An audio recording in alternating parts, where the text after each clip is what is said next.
Representative Plakin, who voted for the original bill that led to reduced jobless benefits. Representative Plakin, your reaction to the news? Well, first, I second Senator Simmons. Our hearts go out to the people affected and the ones on the broadcast. And we're trying to do what we can as a legislature. The first 11 minutes, Bob talked about all the things the governor, DEO, now DMS, and other state employees are trying to do to fix this. It's actually 11 minutes of listing what they're doing. But of course, it's just not enough. We were at 2.8% unemployment, and the global pandemic and now economic problems, you're going to go from 2.8% to it could be 20-some% by the time this is fully rolled out. So to even design a system to handle that. And in fact, when this website was enacted back in 2013, they chose Deloitte as the vendor, one of the top IT firms in the world, which also did 3 or 4 other states, including Massachusetts. And some of these states are going through the same kind of problems right now. But it does sound like the governor's office, who we've been in constant contact with DEO and the governor's office, are throwing everything at it to try to get the money moving to the people that really need it to provide for their families. Yeah, and there's a lot of people out there. Now to the Democrats. Carlos Guillermo Smith, your thoughts? Well, we're glad to see that the governor has taken action to eliminate this duplicative request that applicants have to go in bi-weekly to reapply for their benefit. In fact, last night we openly called on the governor to sign the very executive order that he did today. So we're happy to see that happen. But there's a lot of work to be done, certainly. I think that folks need to understand, and they know this from their direct experience, that this is a complete failure of our state's unemployment program. It's a failure to protect Florida workers. It is a failure of leadership, and Floridians deserve an apology. We know this because we've been taking their calls, we have been responding to their emails, and we've even been delivering paper unemployment applications to people's homes in East Orlando, which is the district that I represent. Our office has been here to help, but what these Floridians really need is they need their benefits. They need their money. They aren't getting it. They are not able to put food on the table, and that's why we've been speaking out to lift up the voices of unemployed Floridians, people like Kim and Jamie and Rick, those folks that we heard from earlier in the program. But we're also taking it a step further. Myself and other Democrats are supporting a call for a special legislative session so that we can not only fix the broken site and call for an investigation in the state's failures, but also to expand eligibility back to 26 weeks before it was slashed by then Governor Rick Scott.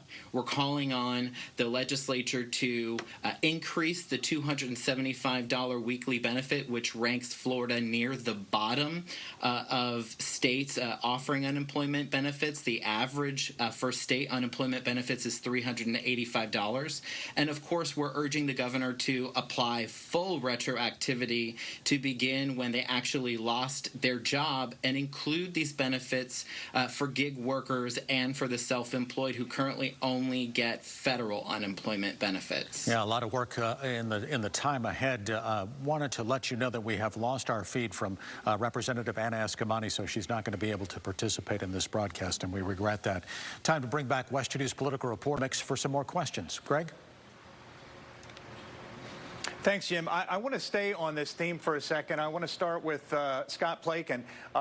As Carlos Guillermo Smith pointed out, we're somewhere in the neighborhood of $375, $385, $390. It fluctuates yearly on average payments. We're the 3rd largest state, and our average payment per week is $252. Is that the first thing that needs to change, and should that be higher? Well, certainly, I believe it should be higher. That started back in, I believe, the late 90s. So all of the legislation that we did in the 2011 to 13 period had nothing to do with that. I believe that should be raised, certainly. To a dollar amount? Can you say what it should be?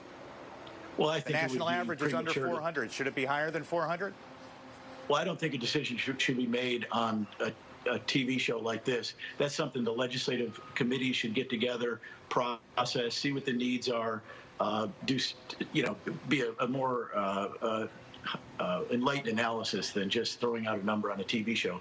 But yes, it should be higher, and I think it should be researched to see what a number would be to make sure that our citizens are protected. But Greg, the issue right now is not the amount of the dollar amount. I'd like to talk. We can stipulate too that the website is a train wreck, and I'll stipulate that number is too low. But what can we be doing now to get Floridians their money? I'd like to see the conversation go towards. Okay, Representative Smith, you want to ring in here? Yes, it should be much higher. It should be at minimum the national average for state unemployment benefits, which is $385 per week. But I also just want to chime in and say the 2011 law didn't change the weekly benefit amount from $275, but it did freeze it in place to be below what the minimum wage was and actually is at the time right now. That's what a lot of our constituents are really frustrated by, is not only is it very hard, almost impossible for them to successfully apply for the benefits, but once they get it, they realize that $275 per week is actually below minimum wage standards, which was the intent. The intent of the 2011 law was to offer stingy benefits to discourage workers from applying for unemployment. It was slashed from 26 weeks to 12 weeks. They moved it to an online-only portal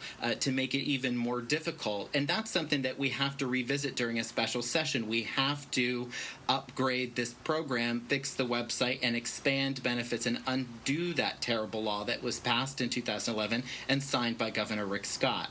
Yeah, clearly some different approaches, but the one thing we all agree on is that there's a lot of suffering going on out there. We're not finished with this discussion, but we are finished with this segment. Summer?